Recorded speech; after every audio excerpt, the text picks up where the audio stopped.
প্রিয় দর্শক, আপনার সবাই কেমন আছেন? খুব সকাল সকাল আমি ভুট্টা খেতে আসলাম, আর ভুট্টার গাছের আগাছা কাটার জন্য এই ভিডিওটাও বানানো হলো। দেখেন কি সুন্দর দেখা গেছে, খালি ভুট্টা আর ভুট্টা। এই ভুট্টার ক্ষেতটা দেখেই আমার মন ভরে গেল। এখন কথা হলো যে এই ভুট্টার আগাছাগুলা কাটা হলো কেন? নানান জনের নানান কথাই আসবে। তার জন্যই আমি এই ভিডিওটা বানাইছি বা তৈরি করতেছি।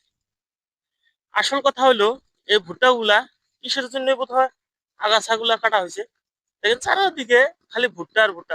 ভুট্টাও কিন্তু বিশাল মোটা মোটা, সাইজও এক একটা খুব মোটা। দেখলেই বোঝা যায় প্রত্যেকটাতে ভুট্টা একটা দুটা করে আছে। তো আসল কথা হলো যে এই ভুট্টাগুলা কিসের জন্য এইভাবে রাখা হয়েছে। ভুট্টা তো তুলে বাড়িতে নিয়ে যাওয়া যেত, এইভাবে রাখার কি দরকার ছিল? হ্যাঁ বন্ধুরা, দরকার ছিল। দরকার ছিল বলেই এই ভুট্টাগুলা এইভাবে রাখা হয়েছে। দেখেন চারোদিকেই কিন্তু ভুট্টা একদম। আমি যদি ক্যামেরাটা উপরে রাখি, দেখা যাবে চারোদিকে খালি ভুট্টা আর ভুট্টা। তো আমি আর বেশি ভিতরে যাব না, এখান থেকেই কথাটা শেষ করার চেষ্টা করব। এই ভুট্টার গাছগুলো যে আছে, ভুট্টার গাছের আগালটা কাটা নেওয়া হয়েছে।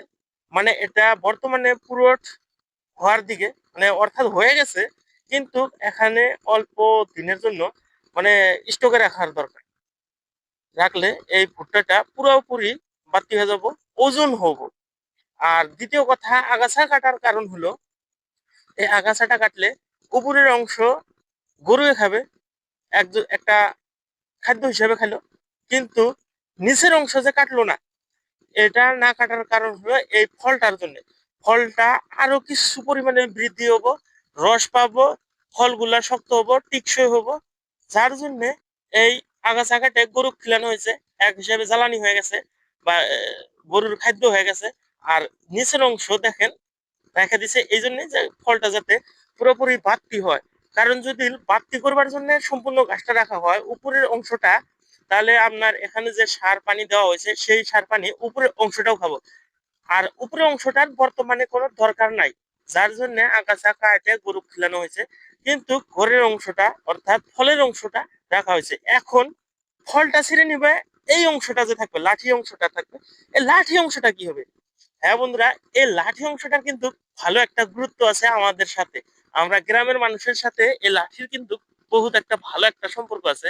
এই লাঠি অংশটা যখন এই ফলটা নিয়ে যাবো, তারপরে এই অংশটা অর্থাৎ গাছগুলা, এই গাছগুলা জ্বালানি হিসাবে আমরা ভাত সবজি রান্নার জন্য যে খড়ি ইউজ করি, ওই খড়ি হিসাবে বা জ্বালানি হিসাবে এই গাছটা ব্যবহার করা হবে। শুকিয়ে আমরা এটা দিয়ে ভাত রান্না করব, অন্য সবজি রান্না করব, এর পাশাপাশি যত কাম আছে আর কি, সব এটা দিয়েই করা হবে।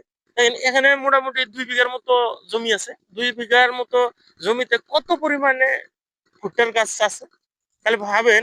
এই ভুট্টার কাঠটা কিন্তু বিশাল মোটাও হয় আর শক্ত হয়। এটা কিন্তু ভালো পরিমাণে, মানে আপনার কি বলবো, এটা আগুনের দিকটা ভালো একটা জ্বলে। আর এই আগুন জ্বলার জন্য মানুষ এটাকে কাঠ হিসাবে ব্যবহার করে। আমি যদি দেখাই চারদিকে খালি এই ধরনেরই ভুট্টার গাছ।